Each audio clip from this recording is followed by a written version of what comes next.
Moi na mobala zola ta ba concert ba jipwani baninga ba beti na ba Côte d'Ivoire ba beti besike belé ba lati ba pantalon aigle la ponika ba jipwani ba leader là ba bazanga ba actualité Des bandes à London TV. depuis Kinshasa Steve Iwo mais c'est action vérité bino bokenela ki ko la promotion ya artiste bana bokei na moni ata émission o boleki te bo banolobela makambo artiste mais oleki na émission ozolobela makambo ya vie wana asalaki nga boye vie wana asalaki kingani boye vie wana azongisaki boye est-ce que eloko bokenelaki yango wana vraiment Des bandes à London TV. elamba moko boye mpo balataka ngo ya gusi mpo nalata yango na podium il faut Niko kenela mba guti kasi te na podium batelemaka na elamba Louis Vuitton te pona no kika na Louis Vuitton batelemaka na elamba Versace te podium batelemaka yo mona Michael na podium anolata banini voilà te lamba autant que la moyo moko critiquer mais so ke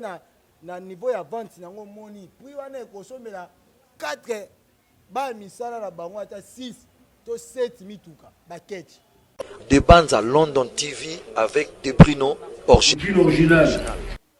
Voilà, nous sommes de retour sur ce plateau. Comme je disais, je serai avec Steven. Steven, c'est un warrior de Fally Ipupa. Moko oyazana ba streetir na vraiment o evanda.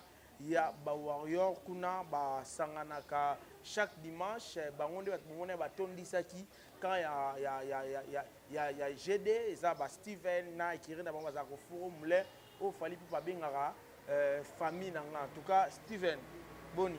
Ouais, ne robot Boni. Voilà. Eza bien na mola nzambe toujours na système ya you arena ndo mona ba kitoko boye joie toujours le dans se présenter maman na bateau moninga mbala liboso na chaîne. Je m'appelle Steve Iwo, garçon capable mais c'est action vérité les chouchous de tous les warriors. Moi la musala bien. Voilà. Merci beaucoup. Je me présente au nom de Steve Iwo, garçon capable mais c'est action vérité les chouchous de tous les warriors. Moutera kolbara vérité rien que vérité. Et bien ba jirara ngana jirala nga vérité sur vérité. Nous avons la chaîne, donc nous avons un message Voilà, merci beaucoup. Naza déjà na Steven, Steven Boni. Ouais, ça va, Bob. Nous avons un système, il y a eu Arena, Tokos, Netina Film, mais on continue déjà. Nous avons mené 2-0. Samedi, le clôture. Troisième billet, le 16 décembre. ING Arena. Parce qu'il fallait pas conclure.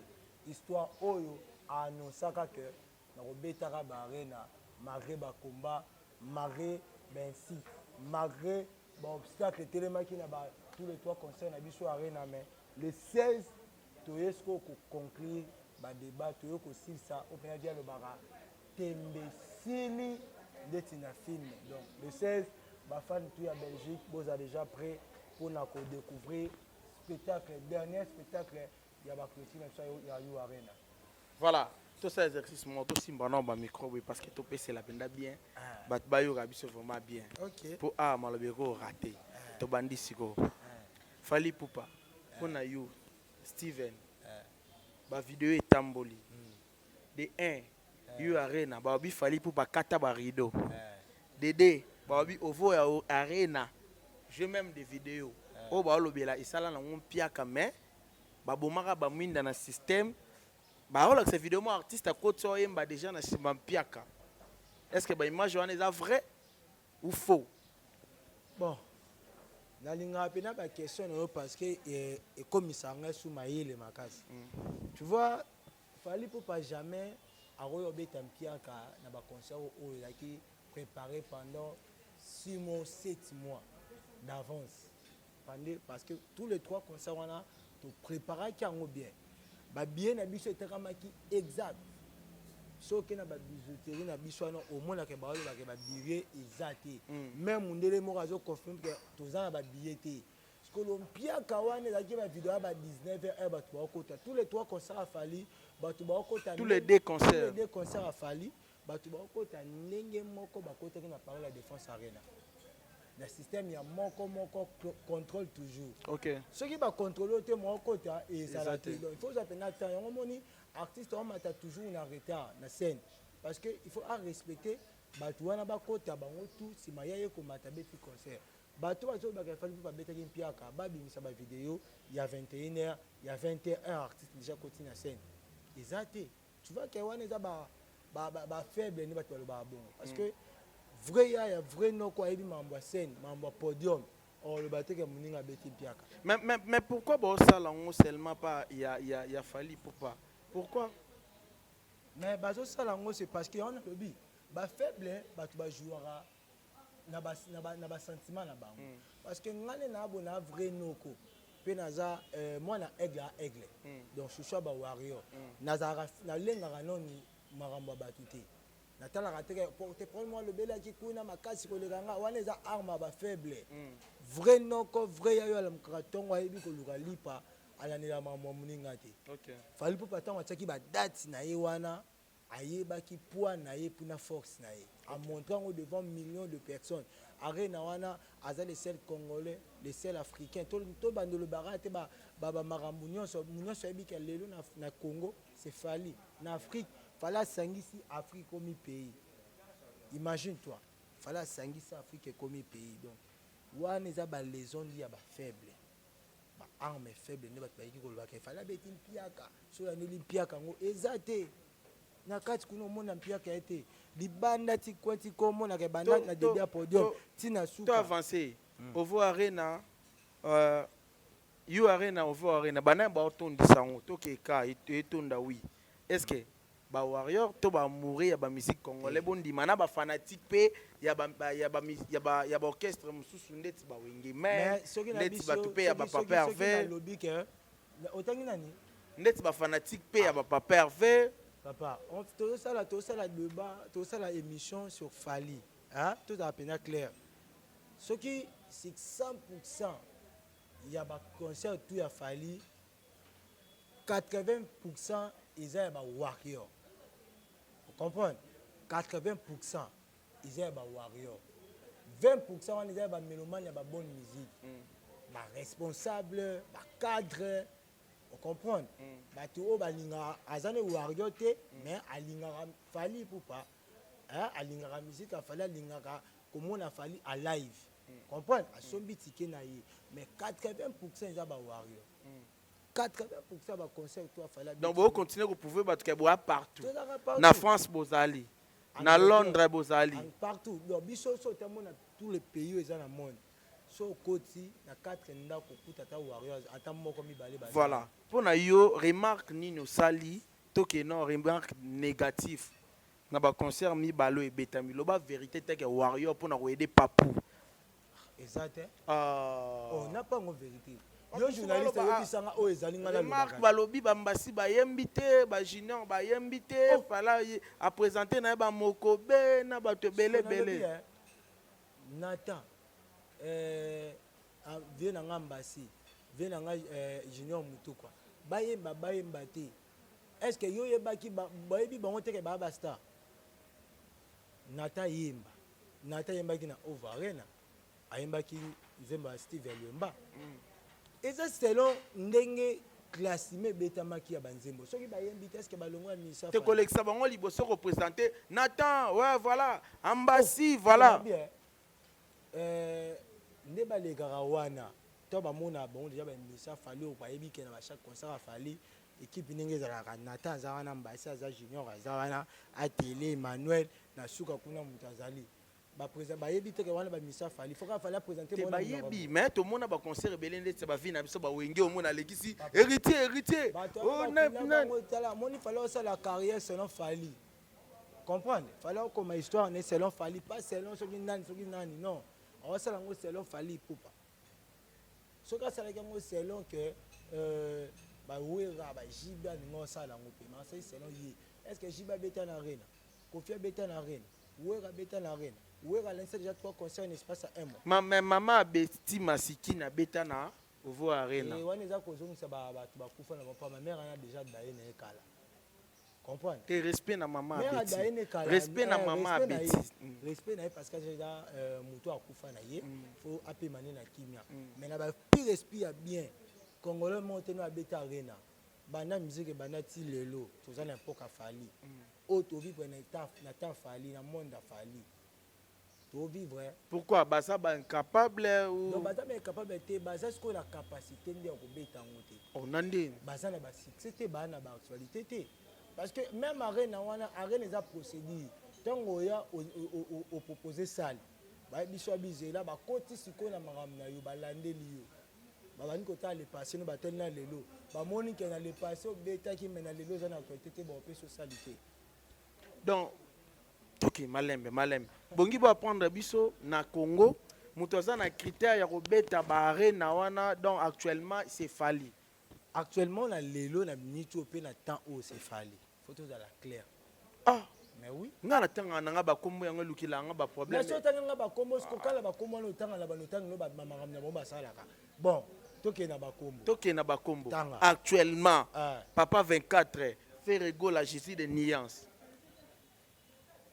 un mort ne se balade pas au tatouage un mort ne se balade pas au tatouage nga na zolo bila fait rigolo papa 24 mutatondi sa 24 ba classé premier na ba stade de Martyrs un mort ne se balade pas au tatouage to passer non n'est mort ngana lobika un mort ne se balade pas au tatouage bon toke na ba vie na biso ya wenge to mona ba les grands mukulu et puis les ngiama makanda we ranson na bango pe mutazaka capable ba kobeta ba arena wana ba 20 000 places bani na zate bon fali pas kangi na arena terre to kangi na biso pa arena terre o aza prêt ayebika a assumer responsabilité arena wana tu peux aller mais so beti mpia kana yebiso na oseka bino parce que sauf fallait beti arena parce que ça king aigle musicien le plus écouté du monde à ce moment c'est Fally du monde te koloba du monde te ongana boya ngonde na lobike no du monde te ko cha le musicien le plus écouté du monde te so lobeli du Congo na ondima bravo te du monde te na monde to na ba leader a makasi lora ba Johnny a leader ama te comme ma du monde te ça débat ya bien ki warrior e comme sabino ba fouté on comprend mais autant na présent ba autant ngana ce que na présent otangela nga bazali parce que so otangela na présent na biso na otangela ba mimisa na moment oyo azonga ka simate oso amongo ke bato baka na terme moto baka mobile azonga ka simate Fally azana yo otangela nga otangela nga Rihanna na le passé bonini to tanga ngote me photo bano to lo barango to bete la Fally ya 2006 to bete Fally ya 2023 et Fally azana to avancer plus écouté du monde Steven merci les warriors merci beaucoup ba warrior ba makambo na yebite solo nezo ko révéler bino Steven qu'est-ce qui se passe ba récite yango Fally azana ngo OK ne blo ramener mais comment est-ce que ole calme bomoko ekola mais baza ko se retirer notamment Ken Piana et là on ne pousser Ken Piana à se retirer lelo akoma koloba azala ki na envoûtement donc Fally bandaki ko envoûter Ken Piana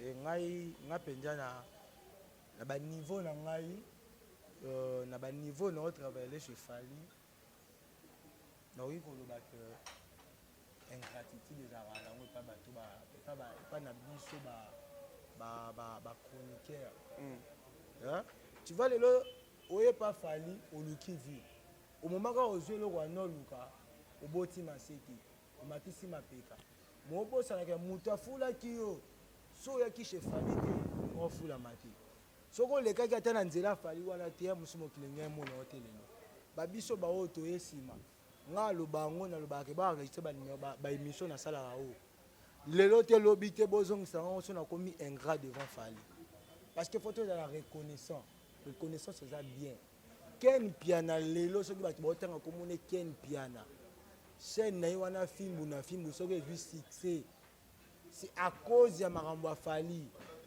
c'est à cause ayaka na actualité ya Fally alekaka na nzela ya Fally ya ba concert ya Fally ya ba nzembo ya Fally ya ba album ya Fally je me souviens batu faut que zongisa batu na makambo ya kala yango via le baka mutu azwa kokosa bino me bobosa na kozongisa ba makambo emoka loba Ken Piana loba na émission na ye na Fally avana bona vie vela taka so non kozo ça na image émission wana vela taka elamba ya attitude ya pour le faire moi noir ba comment attitude ya griffe ya vieux alobanga bien fallait tunaka est-ce que ken piala lobana batu devant télévision ngana tinaka yo fingilanga batu ote yo otinaka mutu te tolobaka makambo bien ngai étant que journaliste pe congolais oza le seul muto alobaka ba vérité ba vérité oza muto yo ozo défendre pays ozo sa pe fierté ya Afrique.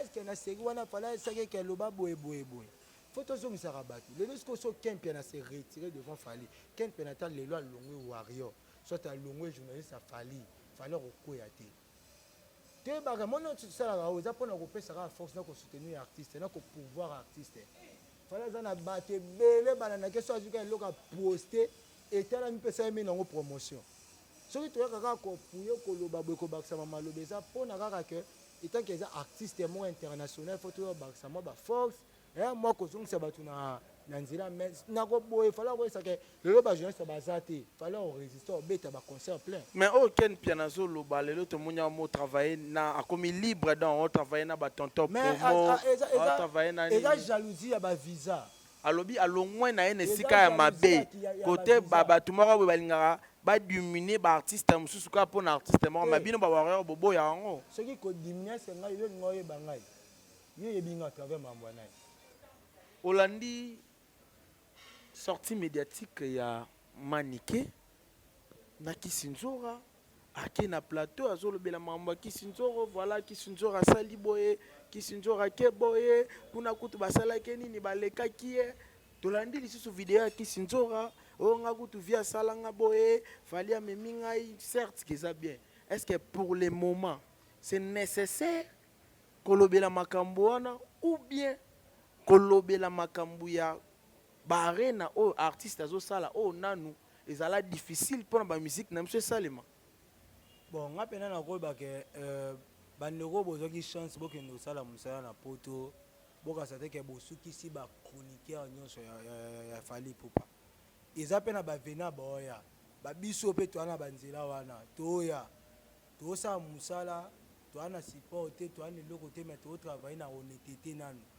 na niveau ya se mettre au travail non honnêteté bino batu bozaki chance au kepoto tant que mission de service voilà bokena que mission de service pour na ba ya ba arena aigle mais bino bokomi na mikili yango ole bosala ba promotion ma bokenela ko lobela bino bokomi bata ba show ba shopping nzunga kolamba oya zo sala sinapi elamba sombili neti o koto kolobela vie moko boye viana bozo lobela wana viana bolobela alinga no aiglete viana venani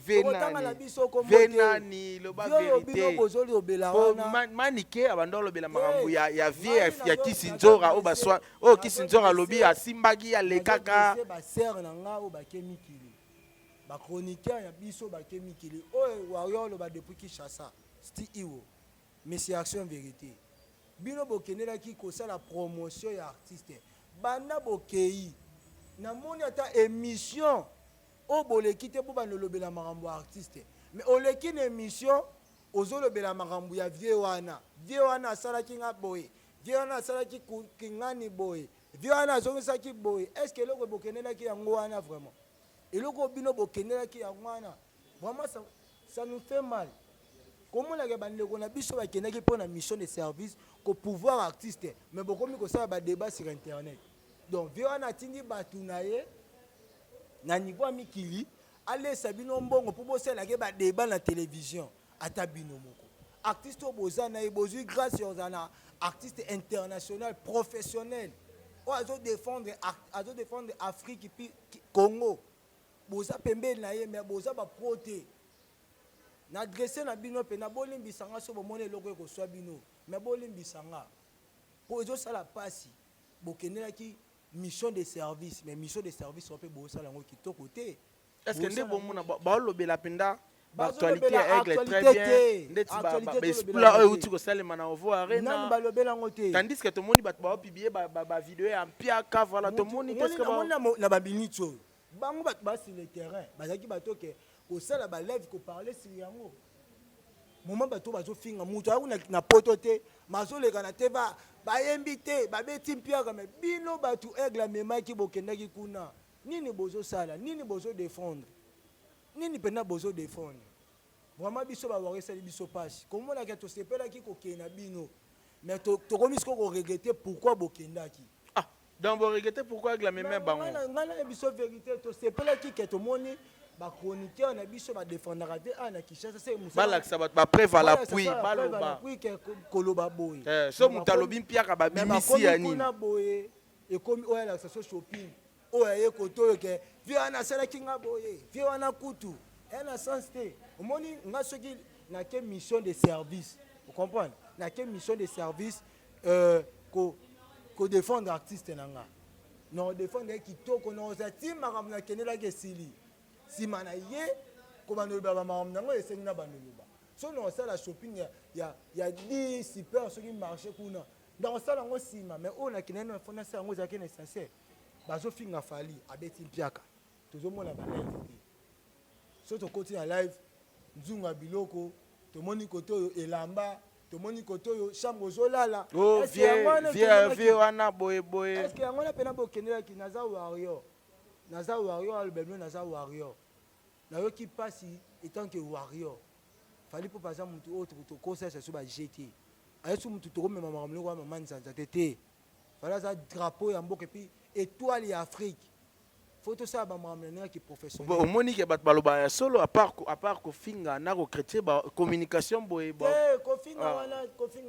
kofinga wana mona manaye biso en vérité mona mambo ya kichroniqueur oyo soki ofingi te baomoni oyo oza mendre moto akogarde focus silence eza ye moko papu biso te moni biso toya bato ogarde focus silence te po so na garde kaka focus silence bamateli biso ntina zolo mpo na yo mona mwa moke aleki na te bandofinga aigle ngai na okoka yango te yo yebi bien so namoni nakokaka te fo nabenga yo fo naya mpena na répondre bato wana donc motu mpena mérité na focus silence eza aigle biso etanke basoda oyo alobaka so nabengi bawawa na miso bepe tu etelemi balati baarme tu epe etelemi wana toujours en attaque donc faut toya totake donc il faut mpena ke bandeko na biso bokendaki bosala mosala aigle atia abimisaki mbongo na ye apesi bino bavisa moto atieli aigle ata 100 francs aza te amemi bino à cause ya loyauté na bino mais bokomi kuna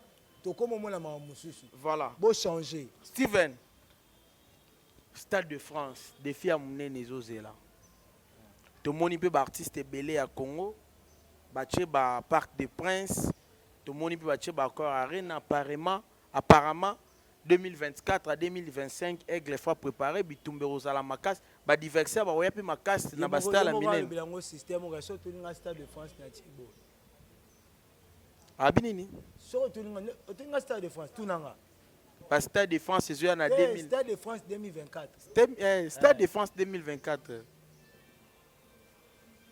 ING déjà téléchargement donc Stade de France ils en ont en cours hein ils en ont en cours connexion nous en avons kilo mais ING téléchargement moi déjà ba no compter quelqu'un à moi 2% mon robot et ko kasa mais Stade de France ils en ont connexion dans nous en cours ils ont payé ça ils ont payé ça mais to betango soto biso etikaka moke etika moke te mais ngai na komosenga bato bacréer basane basala esosalema moko ekosangisa monde entier po fali abeta voilà po toyaki na sala obanga te baovo tobeti baarena Stade de France baolympia o baarena soki nini obota babexi tobeti voilà to revenir et puis to quatre émissions bozwa nano extrait oyo ya député na biso achangu mama Mireille Elissal ici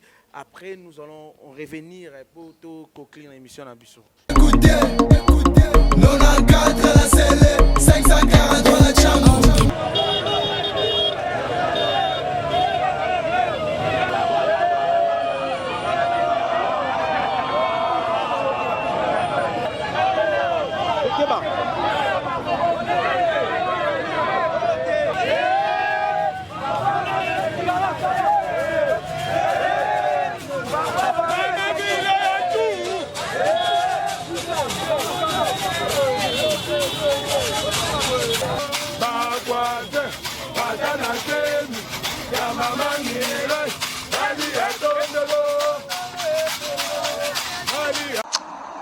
Salut, gros bisous à Tantine Mireille, la maman des jumelles, c'est Maître Gims. On doit tous donner la force à Missa d'ici la fondation Mireille des Minan Naboyga Machine.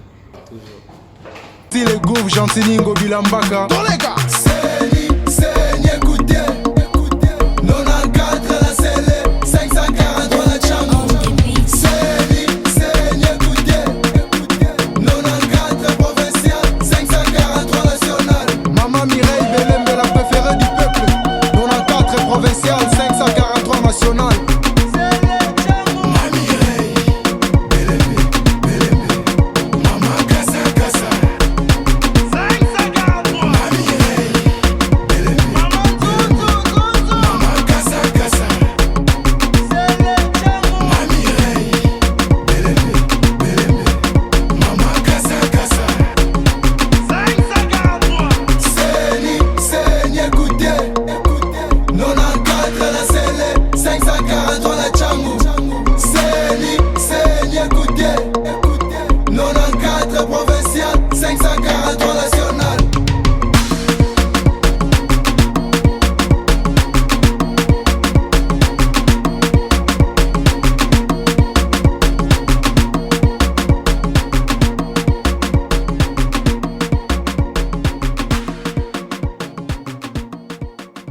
Si les groupes Jantiningo Bilambaka. Dans les gars. C'est écoutez.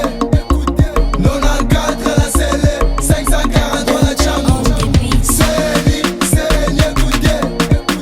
94 provincial, 543 national. Maman Mireille Belembe, la préférée du peuple.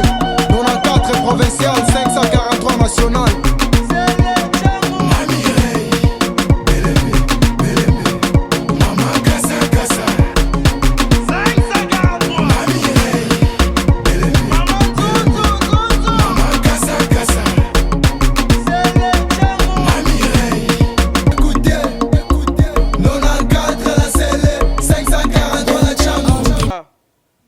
Tozongi na plateau Steven Tokom na na suka tokoti na partie vraiment à suka mwangonga mukier. En tout cas, je vous rappelle que moi je suis pas le présentateur. Le présentateur de cette émission s'appelle Margot Mobile Nzambe. Aza moi na convalescence, c'est pour cela na ye car juste pour na ko combler placer à la tête combler en oppo ça la bon mais ça na biso de temps à temps tozaka bana de bandes ça bob kokisa en tout cas multiservice réalisateur animateur, tout dans Tozawana Tosa Moussa na Katia de Banza, London, télévision avec début l'original, Demel TV na Mukuse.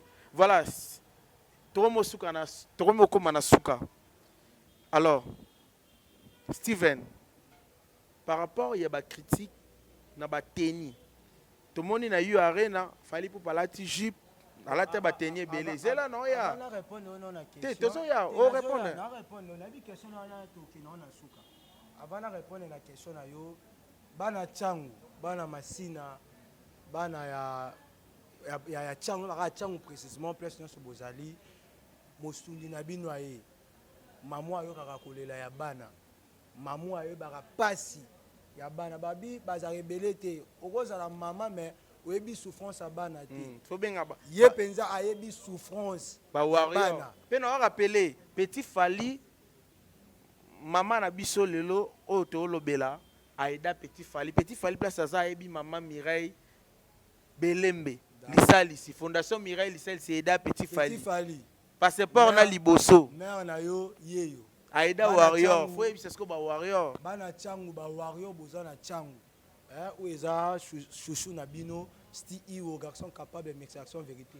na sengi bino tout bo votelenga maman Mireille lisali ici numéro 543 na national numéro 543 bo voter ayebi souci ya bana ayebi passe ya bana je crois soki bo voter bino mo bo mona ba action alors ça peut warrior rebelle on le bébé parce que aida déjà ça la déjà action déjà soki bo moni lelo petit Fally akomaka chevier c'est grâce à maman Mireille donc maman Mireille muta joyeux pe na célébrer aza pe na provincial na provincial aza numéro 94 voilà donc bana sele ba warrior ya maluku ya nini koma na sele wana voter maman Mireille et go sali vraiment voilà nous sommes à la fin pour na likamba ba jip oyo likamba ba jip ezoloba matro to moni pourquoi aigle azolata ba jip ya za mwana mobali mwana mobali azolata na ba concert ba jip wani baninga babeti na ba Côte d'Ivoire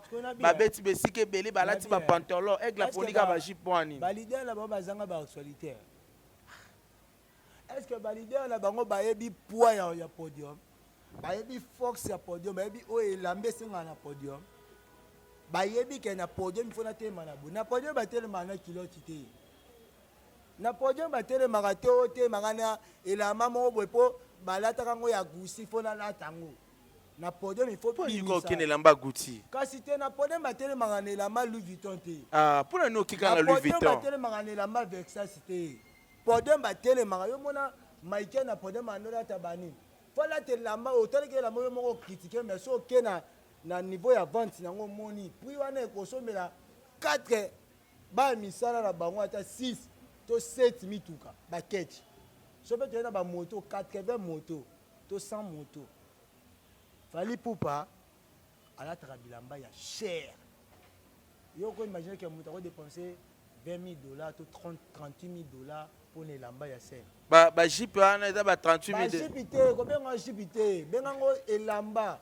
eza sap mutu ayebi kilo elamba mutu ayebi kilo ya podium ndo oyeba mambo Fally asalaki na tous les arènes ane wana balider na bango wana babetano na barestaurant est-ce que bakoka kosomela ma $38,000 babeta wapi na barestaurant na basala mike bana bambongo obetela barène wana te bana bambongo osomela ma $38,000 te soki basomaka babilamba na bazando na bachine na badubai na baoni o monsieur darani nayebi na Chypre Fally alataka Chypre te alataka Dubai te alataka zando te alataka Gambela te akotaka Koweït te akotaka Koweït à Paris te o akoluka mwa Koweït elamba mo Gucci star mwa alataka suya kuna boka ko na poubelle molokota ya lokota tie ya yo somba te Fally asombaka bilamba ya cher mone mbongo Fally asombaka elamba so akabela ngo mutu awomi patron l'équipe na te ba no ganga na awomi boss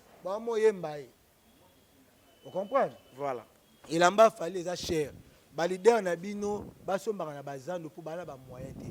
Fally aza millionnaire. Oboye ba. Fally aza millionnaire. Lelo na Congo sokoti na ba na Congo na Afrique ou na monde. Fally azara parmi les 5 premiers. Na mbongo. Ba warrior. Soki na teko na Congo pour na Congo penza toko kente mais na Afrique pe na monde. Fally akozala parmi les 5 premiers à Zanakad. Oh, doublé. Merci aussi c'est Michel. Ah, t'es aussi ça t'es. On va continuer. Rendez-vous c'est samedi, jour J-2. Rendez-vous samedi le 16, ING Arena. Déjà tu as sold out. Déjà tu as sold out. Déjà tu as sold out. Bawario tous à la wana to clôturer na papou. Je profite à souhaiter joyeux anniversaire à toi mon papou, mon boss Fally Ipupa Aigle. Demain le 14, c'est ton jour. Profite bien. Zamba lobby anniversaire à Fally. Lobby c'est anniversaire de Aigle. Heureux anniversaire, joyeux anniversaire donc the king of Fally Ipupa. Mon boss. Zamba même encore loin. Akoksa ba rêve na yo etikali o ezoya lisusu. Tout le monde on a ba Stade de France. Je profite à yopé sa mbote na maman Mireille Lisa ici, candidat numéro 543, Bana Tchangbo voté, ainsi que Master Ozil Gemima, voilà. Star Nanga, ainsi merci que beaucoup. Emmanuel Opera, voilà. Coco Dilation na Pisa Warrior. Ma maman chérie Tidor Iwo, Bokende ko s'abonner na page TikTok Nanga, Sti Iwo 2, ainsi que Facebook Sti Iwo, numéro de contact plus 243 82 79 13 304. David Ikwa, voilà. Soldat du cœur. Voilà. Là, c'était Steve Hiro, moko ya ba warrior ou azan organisation na ba soutenir l'artiste Fally Ipupa ba sangala sur victoire menwana et puis lelo azaki invité na biso na plateau poto lobela par rapport ya ko soit na oezo le contre ba warrior kuna en Europe ko lobela IG Arena oeza kala mingiti voilà. Si vous avez aimé cette émission, faut dire à Margot Mobile Nzambe yende mutu a homologué nga pesingai droit à recouvrir et puis remercier des bandes à London Télévision, Débris l'original, Demel TV na Mukuse, merci Nabino, na chance puis une opportunité. En tout cas, c'était là moi, Bob Kokisa, multi-service ou Azaki Lelo, na présentation. En tout cas, restez branchés. Banachang ou message d'ara encore. Kene na urne, votez Maman Mireille Belembe. Maman Mireille Belembe. Maman Mireille Lissaliso, Mounara Wana, Yomoro Mounara Marbaction, a endé tout l'exango. Hésiter te ba député Moussoubayara batonga tate ba yeka pour la élection. Votez token en tout cas et ça la biso bien. Nansele 94. Bo papo la ngo tokos et ça la bien en tout cas restez branchés dans 2000. Bye. Des bandes à London TV avec des Bruno original.